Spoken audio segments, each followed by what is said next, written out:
Following on from the craze that I talked about on a YouTube video called The Great Resignation, which I did about a year ago now, is this new thing cropping up on TikTok, I've seen it on Facebook, and news channels are now covering it, and it's called quiet quitting.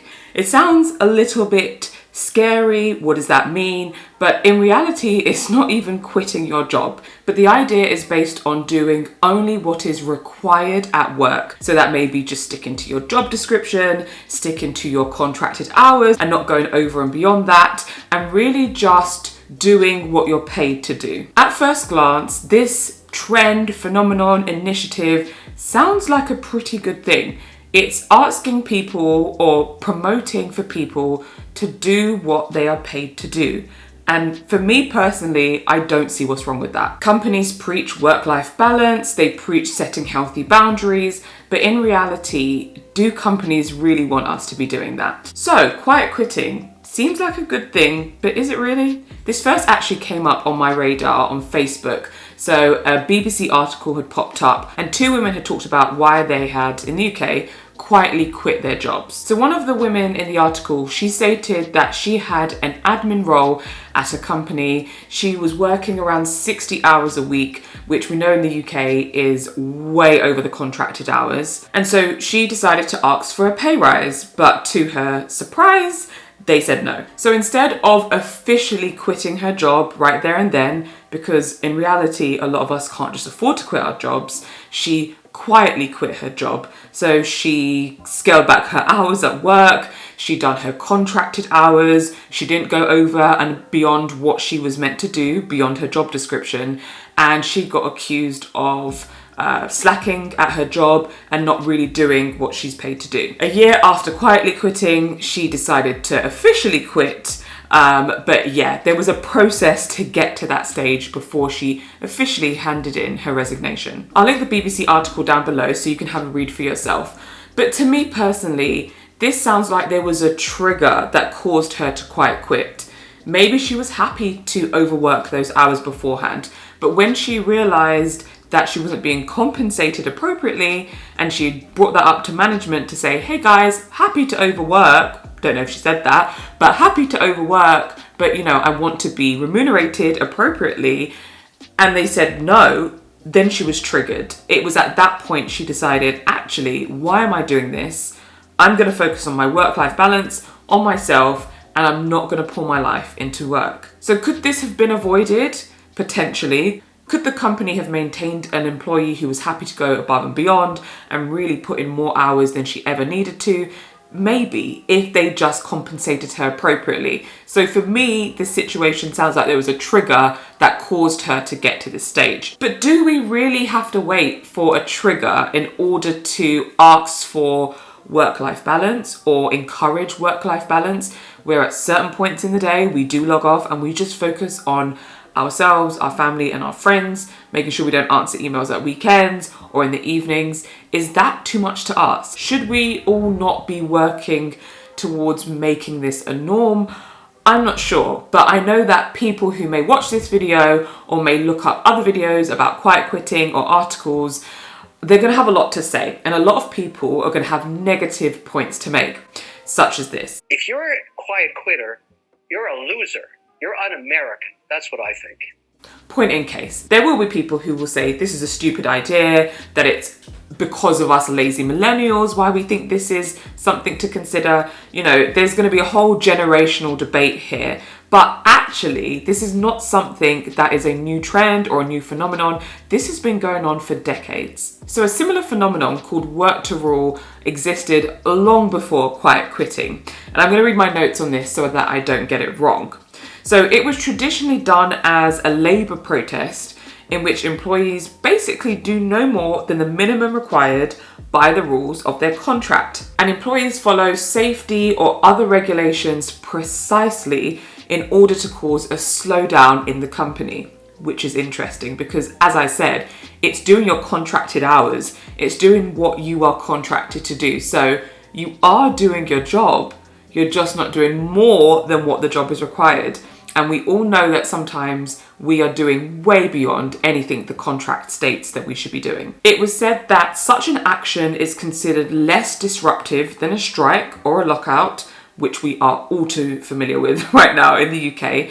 And by obeying the rules, but just obeying the rules, you are much less susceptible to disciplinary action. Some notable examples that were listed were nurses refusing to answer telephones and police officers refusing to issue citations, both of which sounds a bit terrifying. So again, even though people may come from the stance of this is a millennial issue, this is a Gen Z issue, actually this is something that has long been around. It's just a phenomenon that has peaked its head again. It's been reworded, rephrased, recoined, but actually this is not something new.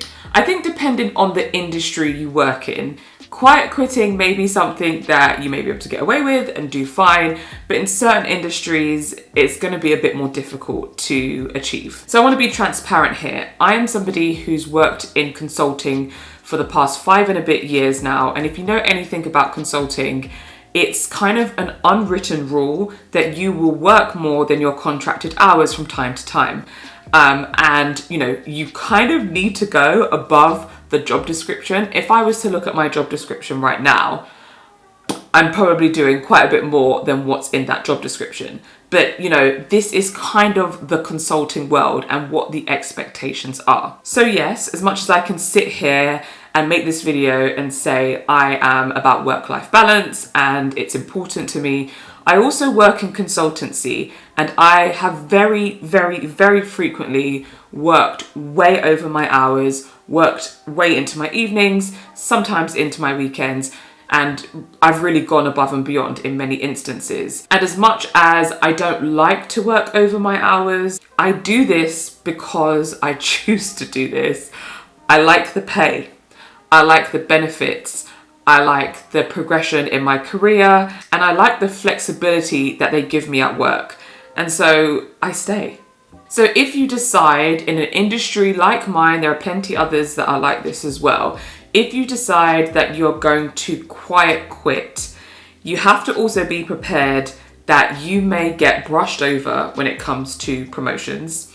You may get smaller bonuses, and you may have less career opportunities because the company may not be interested in training you or developing you up because it seems like you're not interested in your job, even though you're doing what you're paid to do. However, I really think a key thing here is if you are overworking and you're going beyond your job description, are you seeing some benefit for doing that? So are you getting paid really well? So you think, actually, I'm happy to do this as opposed to change jobs where I really get that 9 to 5 strict hours but get paid less? Or are you getting benefits that you don't want to give up? Or are you getting flexibility? You can't put a price on flexibility, guys. I'm telling you this. Are you getting flexibility that, actually makes a world of difference to your quality of life in other areas? If that's the case, then overworking your hours may be something that you decide to do, like it has been for me. However, if you are in a situation where you're working and you're just putting all these extra hours, time, effort, energy, and you're getting nothing as a result of it, then I can very easily and quickly see how people can get to a stage where they want to quiet quit. At the end of the day, as I talked about in the Great Resignation video that I made, I think there just comes a time where people evaluate their life and they're fed up.